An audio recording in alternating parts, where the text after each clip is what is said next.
It depends on the problem.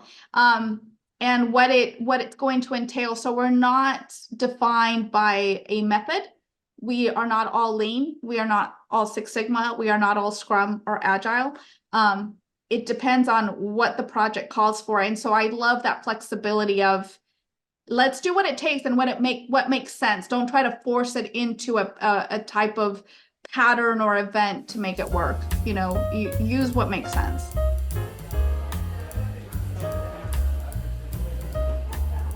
Hey everybody, I'm Elizabeth Swan. And I'm Tracy O'Rourke, and we're from the Just in Time Cafe, and welcome to our podcast. At the cafe, we wrestle with tough questions, we talk to groundbreakers, discuss great books, and get insights from Lean Six Sigma practitioners who are making a difference in the world. We also let you in on helpful apps, we bring you the news, and we challenge the status quo so you can build your problem-solving muscles. So Elizabeth, what is on the cafe menu? Let me tell you, Tracy. Today's highlight is our interview with Maribel Topf, Division Manager of Continuous Improvement at Snap-on Tools. She's also the author of the new book, Process Alchemy. I really like that title. She put all her insights into print, and we're gonna extract a few gems from Maribel. And for hot apps, we'll cover an app that might help you find some space for yourself in your day. And then we'll dig into the question of timing. What happens when we wait for just the right moment? In the meantime, fill up that mug and get comfy. Up next, it's hot apps. Yeah, today's app is called Headspace. And I'm just going to relate how I signed up for it since it gave me a good sense of how it operates. I downloaded Headspace and then I went to open it and it immediately told me to breathe in and breathe out just when I was downloading it, right? That. I know. And then it asked me what was on my mind. Did I want to feel calm? Did I want to manage anxiety? Did I want to sleep soundly, reduce stress, or be present and mindful? You know, and I chose to manage anxiety because I have some big choices to make and I needed to I was feeling unnerved and unfocused and I needed to sort of bring that together. So I started with an exercise.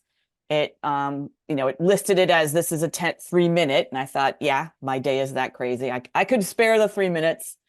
So I took 3 breaths and it not only guided each breath in and out, like how long to hold it, but it also gave kind of subtle beats you could feel if you were holding your phone. And then it did an assessment, right? How you feeling? Very relaxed, tense, very tense.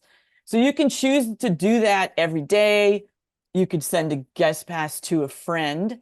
I chose my friend Tracy. And then there's lots of other stuff to choose from. So Tracy, did you get a chance to try it out? So yes, I did get to try it out and I agree with you. First of all, I really like the style of the app. It feels happy, right? Like it just feels happy. It's kind of cartoonish, but in a good way, not like childlike. So I really liked that.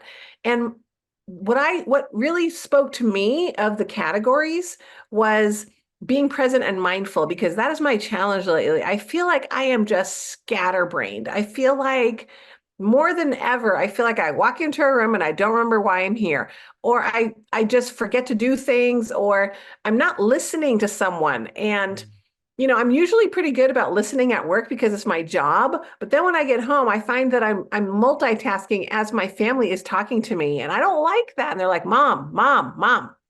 And my husband too. He was cooking dinner and I said, oh, what's for dinner? And I think I asked him that twice. And the second time he goes, oh, sparrows. I caught them in the yard. And I wasn't even listening. And I go, what? He goes, I already told you what we're having for dinner.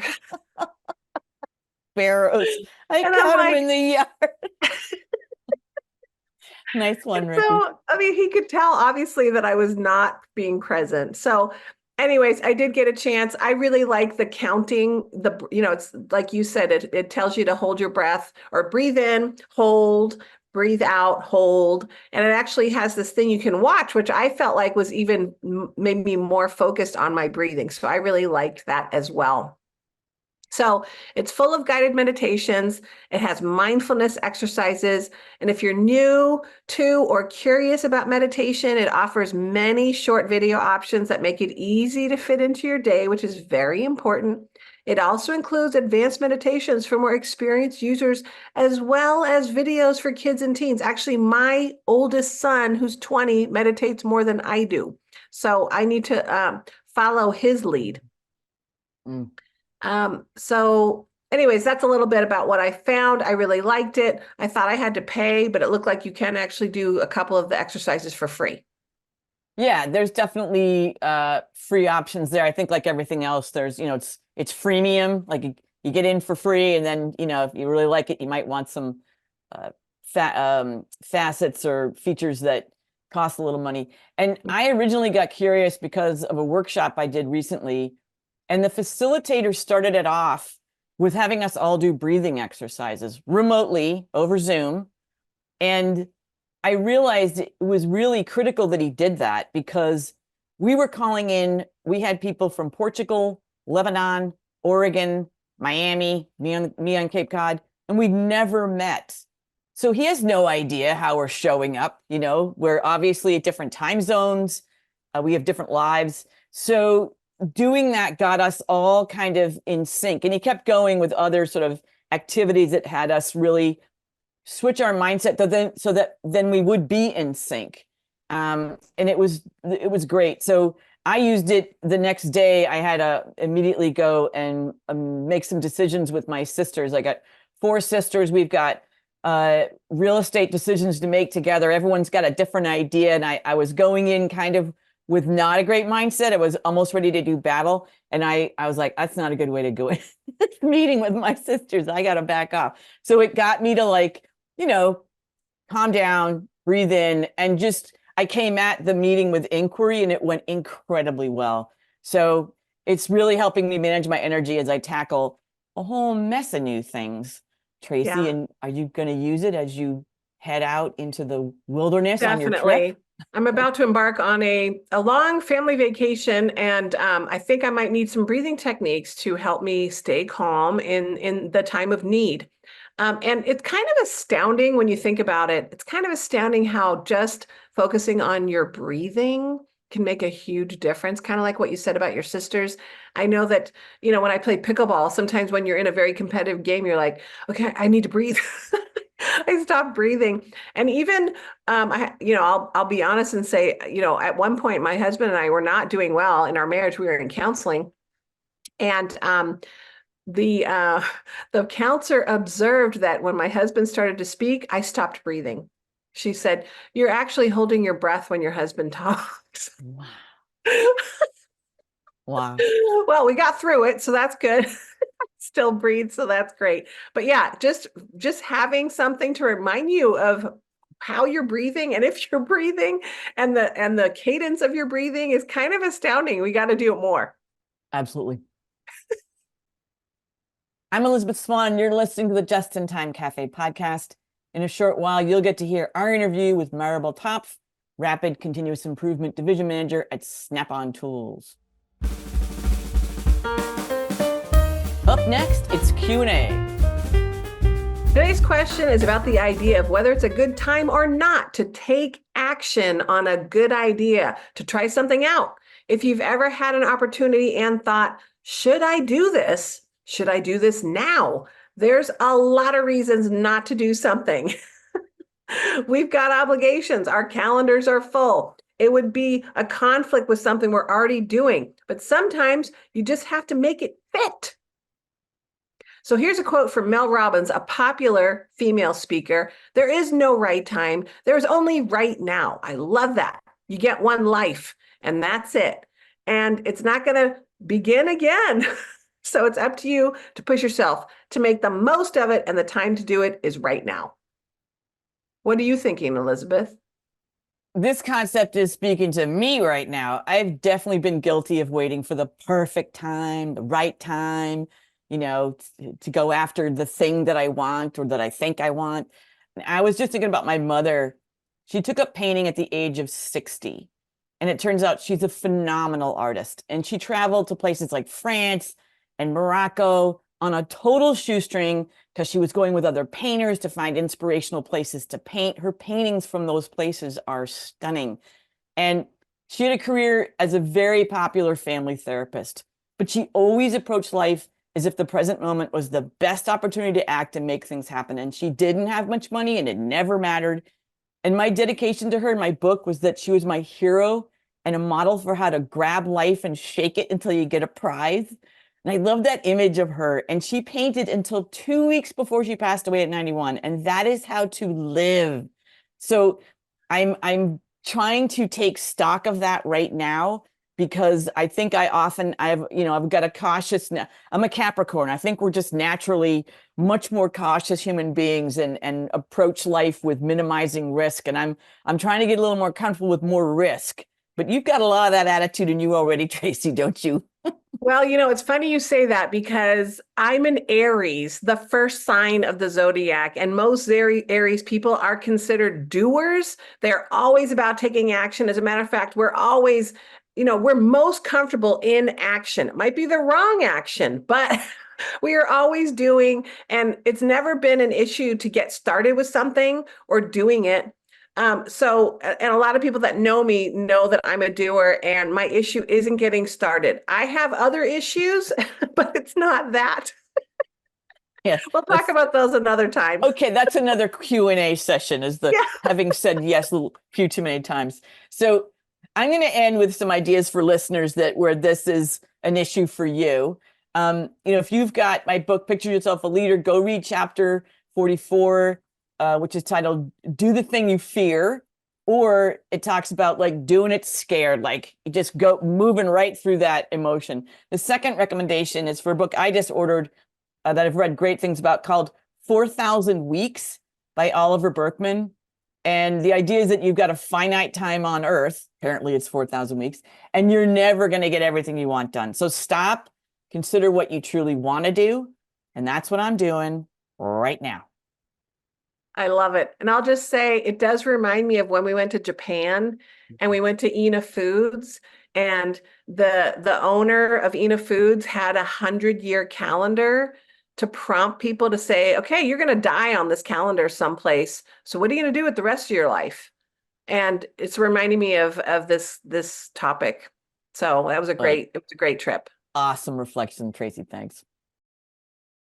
I'm Tracy O'Rourke. You're listening to the Just in Time Cafe podcast. We host these monthly. So you can go to www.jitcafe.com and go to our podcast page. Coming up next, it's our featured guest, Maribel Topf. Tracy, why don't you tell our listeners a little bit about Maribel? Absolutely. So Maribel Topf is the division manager of continuous improvement and lean, and she's a Lean Six Sigma black belt for the diagnostics and information divisions of Snap-on Tools. Here, she's headquartered, she's here in San Diego, but Snap-on Tools is everywhere. And they have over 1,000 employees, and through Maribel's leadership, has completed over 10,000 improvement projects. Maribel has played a pivotal role in assisting executives and translating their strategies and visions into actionable plans for the last 12 years.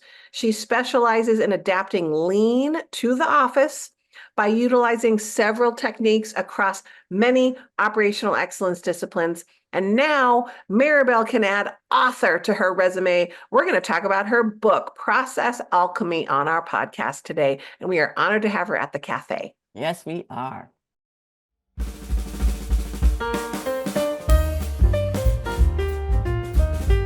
Welcome, Maribel. How are you today? Great. Thanks for inviting me. Yes, we are super excited to have you at the cafe to talk about your new book. How exciting, Process Alchemy. So, of course, we have lots of questions about it. But before we get into the book, I just want to talk a little bit about you, because I've obviously have seen you in the lean community, and we know each other from the lean community. But how long have you been at Snap-on Tools? 2 weeks ago, I celebrated 20 years here. So I know it for most people, that is a huge, long career. Everybody switches jobs every 2 or 3 years. It's been a great organization, a fun run over here. So still going strong. Yes. And now, how long have you been in the continuous improvement role? I am going on 13 years. So we are kind of maneuvering and it keeps expanding. So I actually, it's kind of a weird story how I ended up here in terms of in continuous improvement. Not technically, I work for 2 divisions of Snap-on simultaneously. So I started with Mitchell 1. I still am here at San Diego based. But when I began the continuous improvement role, they added Snap-on Diagnostics to my responsibilities, and that has 7 additional global facilities. So I am managing 8 facilities globally. And so the last 13 years, that's what it's been. And currently I have started kind of doing train the trainer kind of activities with some of the other divisions as well. Mm-hmm. That's impressive. Yeah. So impressive. Yes, I agree with you. Everyone, it's like you're 2 years, 3 years, 5 years, at the most. And so 20 years definitely is like, whoa, okay. But what a great depth of understanding of a culture and processes to kind of build from. So what prompted you to write Process Alchemy? So I started 13 years ago at UCSD. My journey began with the program at USD with Lenny Perry, who runs the AME and the consortium here in San Diego. So my history kind of started with him. So it kind of caught up with us again, 10 years afterwards, when he came back, when he became part of the consortium. But even though I'm Snap-on Tools, the division that I work with is software. So we are information. So I am more familiar with office services, the back end, automation, all of those components not on a manufacturing floor. We have a very small piece in one of the companies that I help facilitate, but it's a very minor manufacturing piece, very minor. So most of my role was adapting everything I had learned in my Lean Six Sigma, all those great manufacturing techniques now into the office. So I jokingly say, if it works, I kept it. If it didn't, it got booted out. So we are a blend of everything: Agile, Scrum, Kanban, Lean, Six Sigma, you name it, we do it all.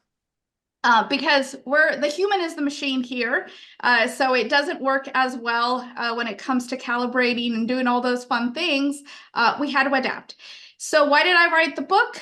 I started looking for examples of service type things, and I couldn't find a lot of them. It took a long time for me to find stuff that was really related to how to adapt this stuff to people, right? Just to the people side of things.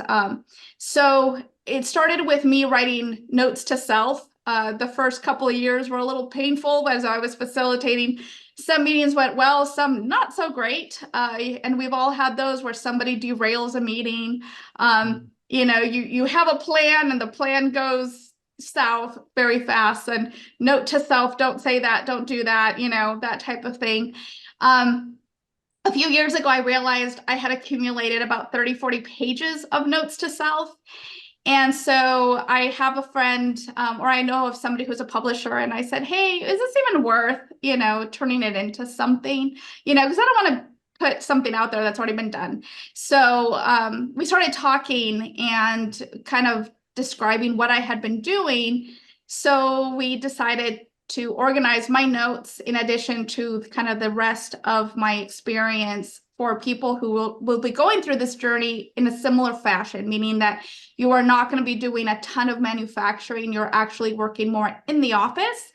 And just kind of my learnings from talking to employees and just that one-on-one, and really just kind of sharing my experience, kind of the good stuff, not the great stuff, and some of the invisible processes and things that you don't even think about that derails companies. It's so much harder in the office. We don't get to see a machine that breaks down.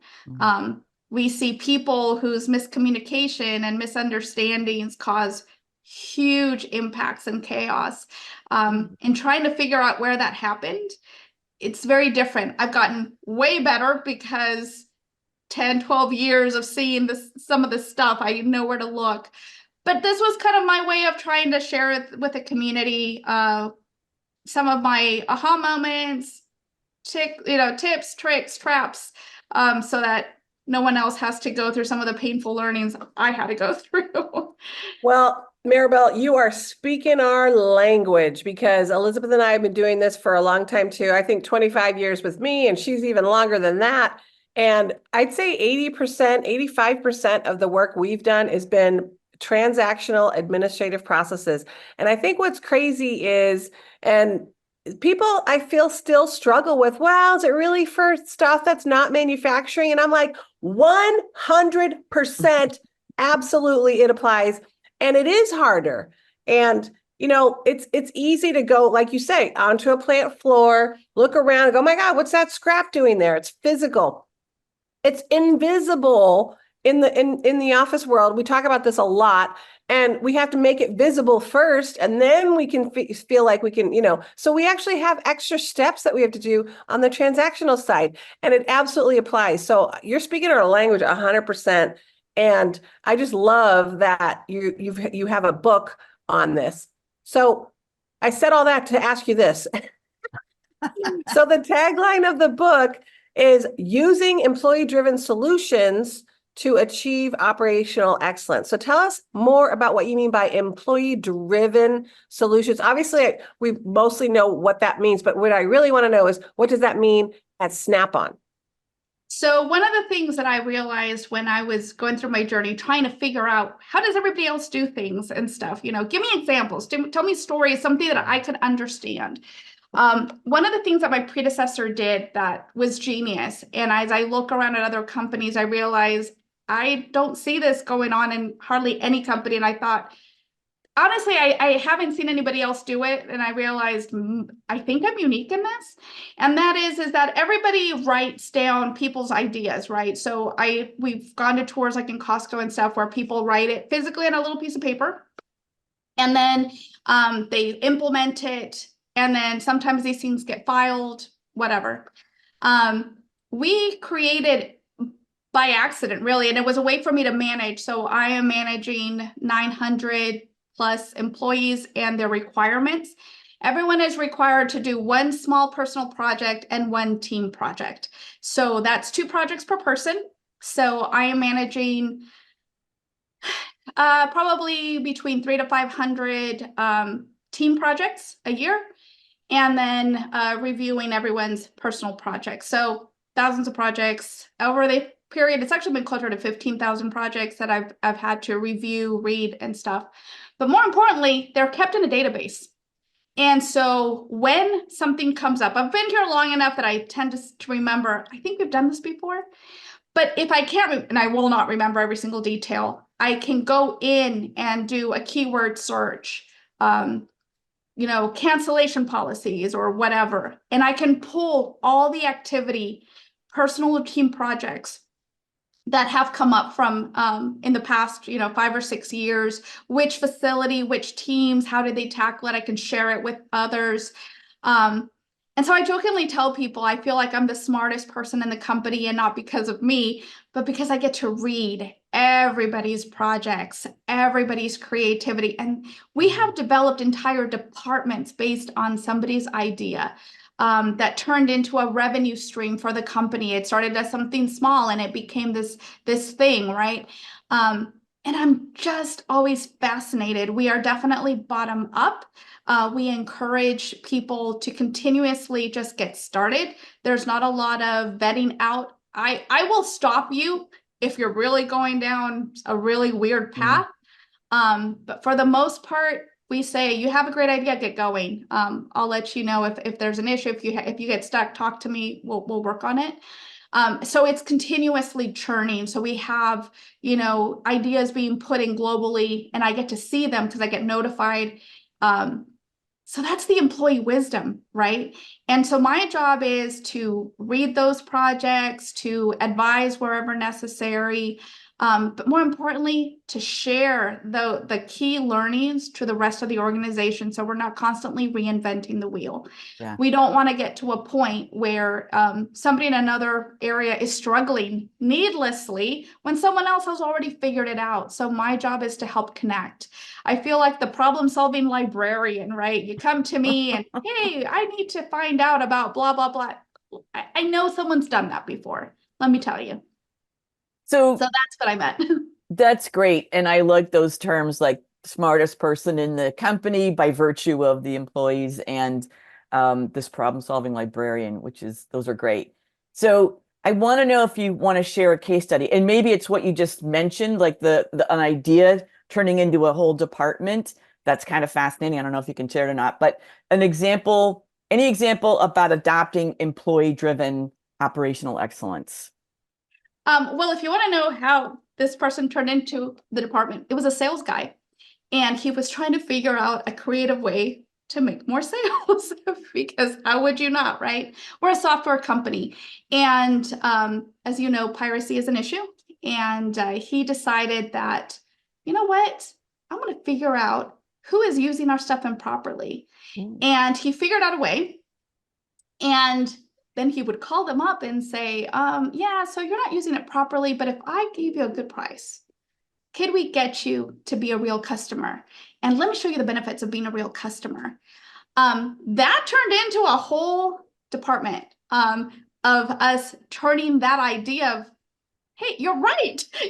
We should have just shut them down. Obviously they're interested in the product. Obviously they want to use it. How do we turn this into a positive? And it's things like that where people really, it started off as, hey, I need more commission too, right? It's a great thing. There's a lot of things that we saw here. Automation became one of them, right? We started down the path of RPA probably 5 or 6 years ago in its infancy, where we were trying things out and trying to put a lot of data into our product and all that. It's just impossible. We would have been 5, 6 times the size that we are now. There wouldn't be enough room in the building if we had to hire people doing it the old way. And getting people to become citizen developers in some ways, to really understand automation and try to stay up to speed in a world where we also couldn't afford also to spend millions and millions of dollars on every piece of technology. We have to be smart about it. So getting people to be creative with what we have. And I think one of the things that I've noticed is people make an assumption you need all these grand things. And it's like, no, you can get a lot done with simple things. And also just, some of the stories I tell, and this one's actually on the manufacturing side that I heard from one of the other, not my facility, but I always found it fascinating when it comes to the story of, really going deeper and deeper into the data. There was an issue in one of the facilities with paint chipping off, and they couldn't figure out what was going on.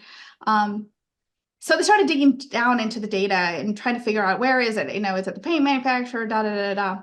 Long story short, they narrowed it down to one team, and it was the lunch hour of that team.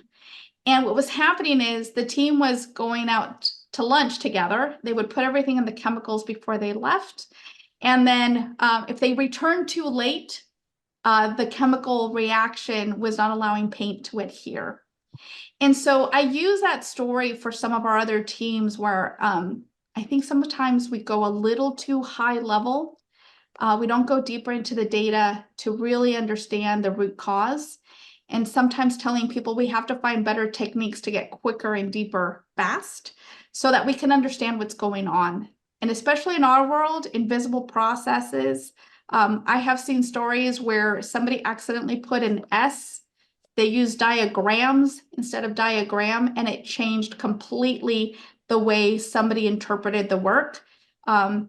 We lost, weeks of work because somebody was trying to build to a multiple piece versus one.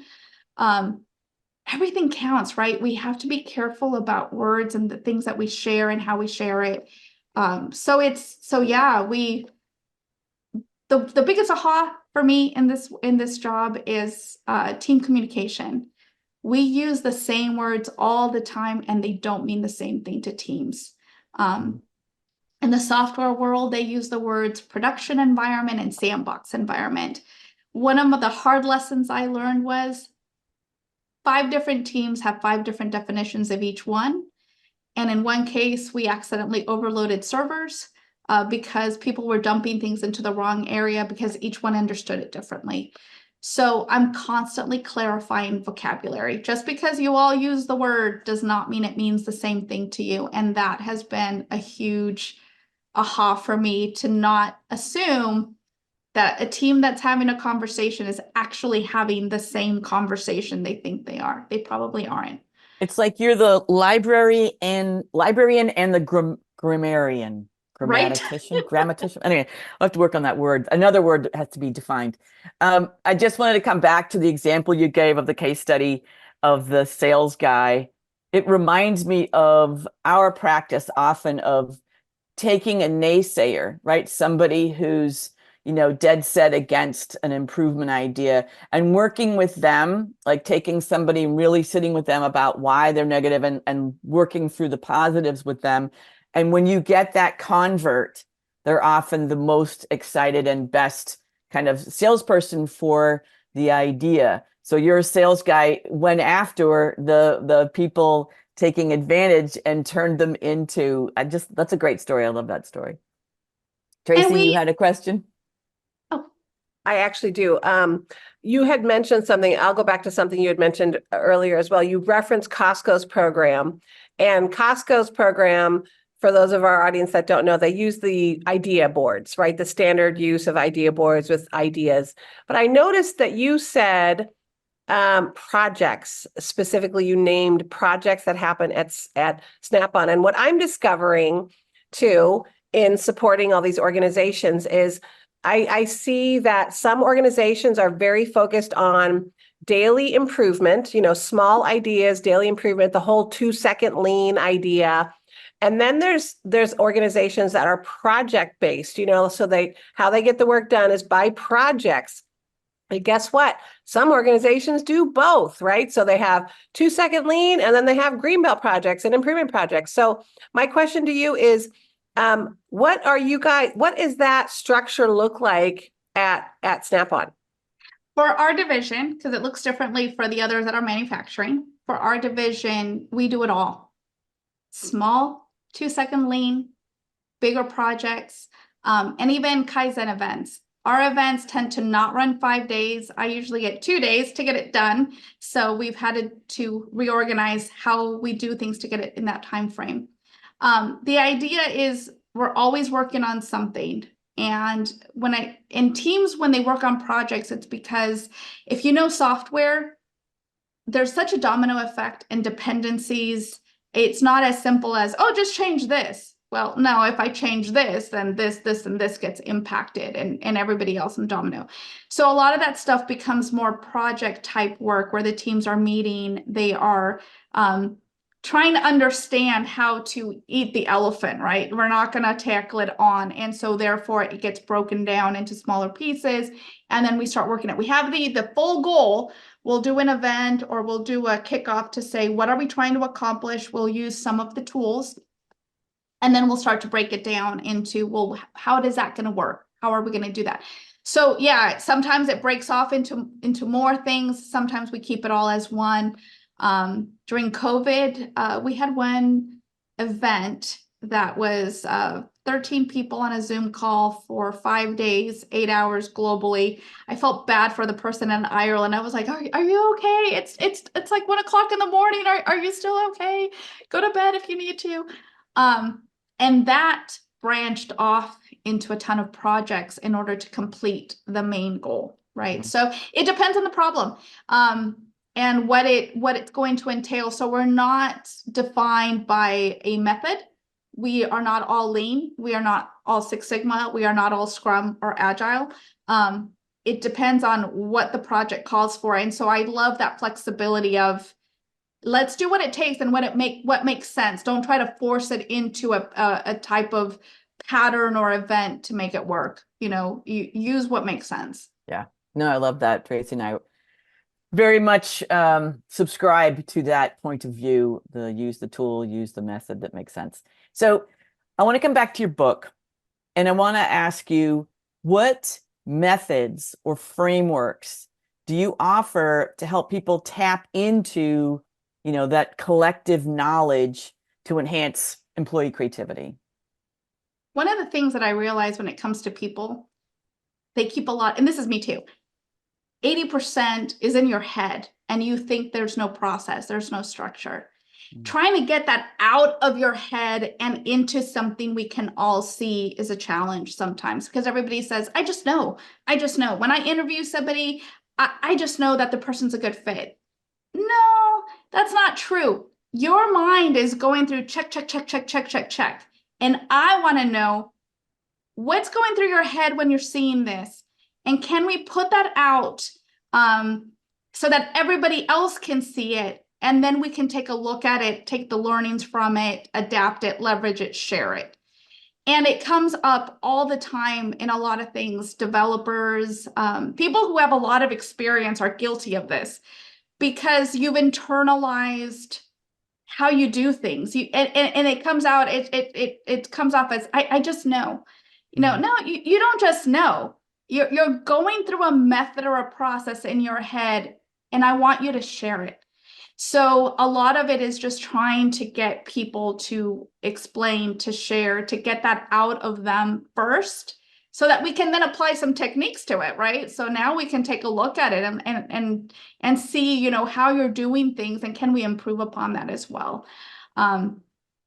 We had a great project that we presented last year on sales and hiring new salespeople. So as you can imagine, sales pools are getting, hiring people is getting interesting, and we were going down the same method as everybody else, looking for people with sales experience and the pool our pool was shrinking.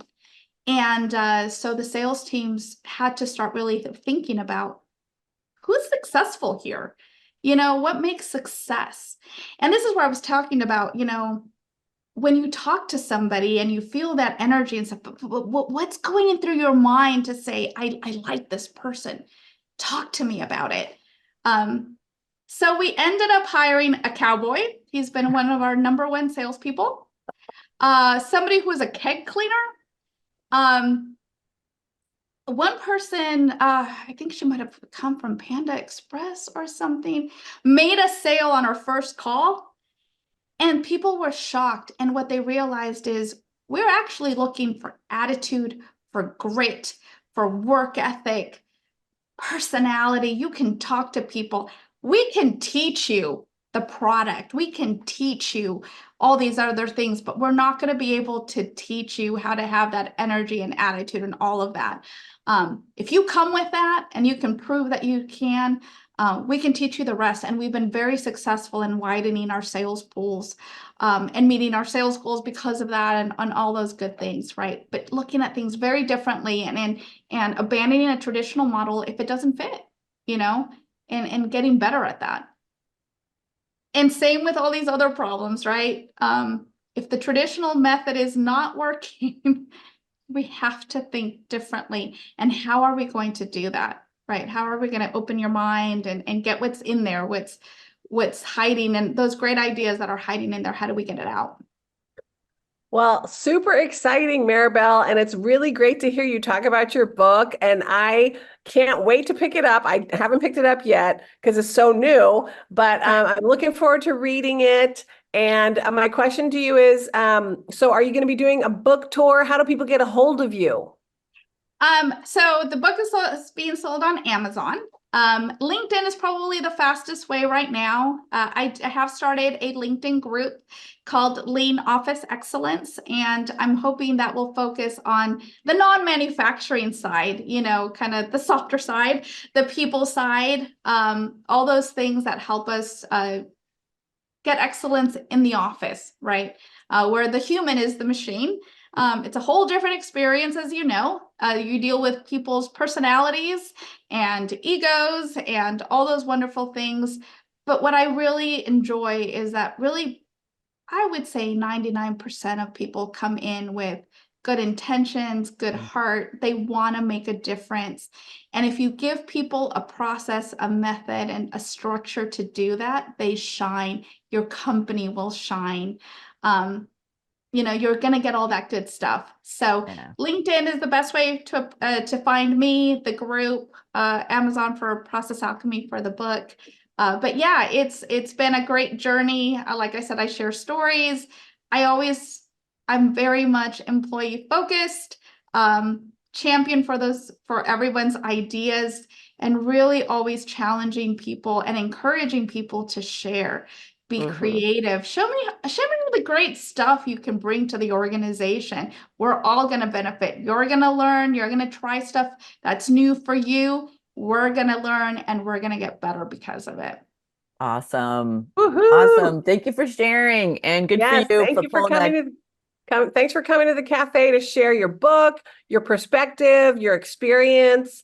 I think you're going to have a few people buying this book as soon as it hits the podcast circuit.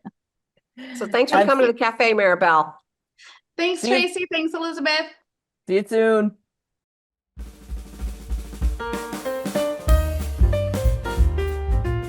We'll leave you a link to register for our June 27th webinar, Rich Data, Poor Data, Elevating Your Data Quality with guest host, Master Black Belt Amitha Sherwood.